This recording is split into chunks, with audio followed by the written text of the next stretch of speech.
that seat. What's your first question? Assalamu alaikum. My name is Arham Enerjiwala. I am student of foundation level batch 5. Walaikum assalam. It's great to have you back in the interview chair. What's on your mind for your first question today? Wait, again? You're keeping me on my toes today. Are you actually heading out, or is this another trick? My first question is, what is a micro habit? We're back to the micro habits. Like I mentioned, it's just a tiny version of a big goal, like reading one page of a book instead of trying to tackle the whole thing at once. Does that still feel like the best way to start? And my next question is, why are micro habits to follow thin big goals?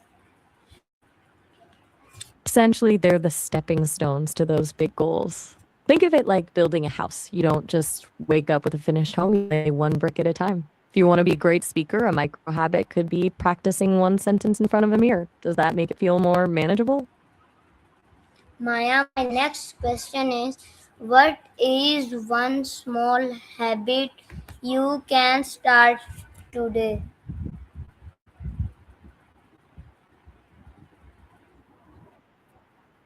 How about drinking a glass of water first thing in the morning? It's such a simple way to wake up your body.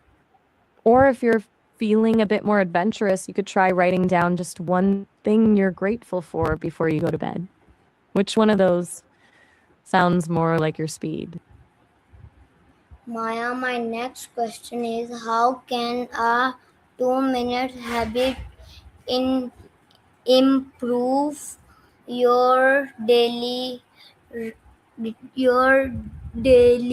healthy? 2 minutes is way shorter than you'd think, but it adds up. If you spend just 2 minutes doing some light stretching or taking a few deep breaths, it tells your body it's time to relax or wake up. It's a small win that makes you feel better without feeling like a chore.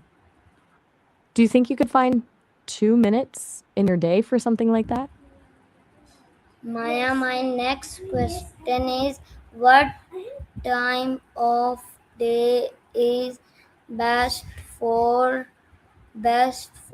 a new micro habit?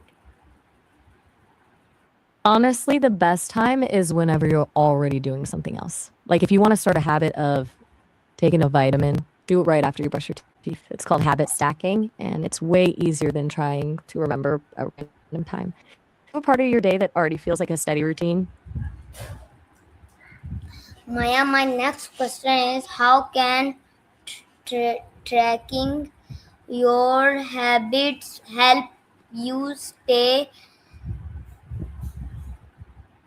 healthy? Tracking is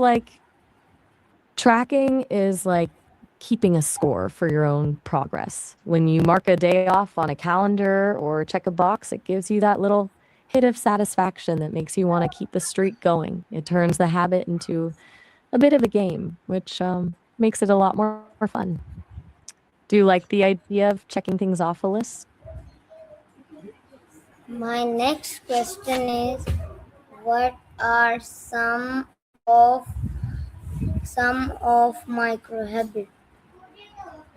Examples of healthy micro habits.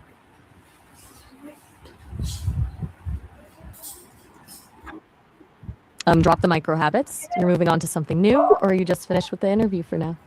What challenges can stop people from keeping micro habits?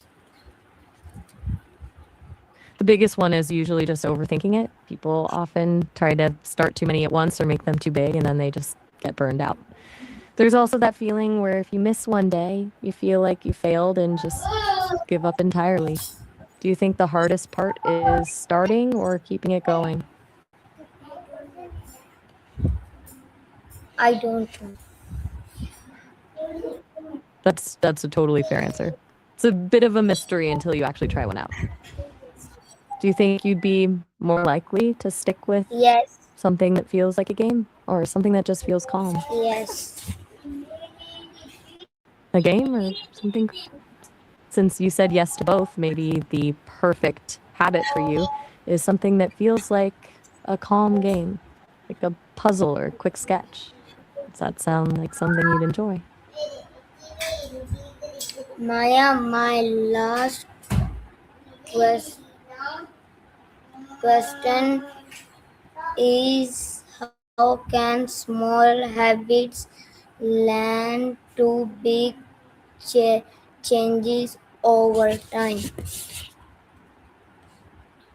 It's like a snowball effect. Those tiny actions start to build up, and before you know it, they've changed how you think and how you feel.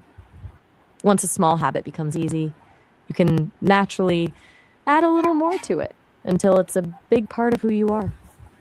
Since this was your last question, how did the interview feel for you? I thank you for my interview. And I love it. You're so welcome. I really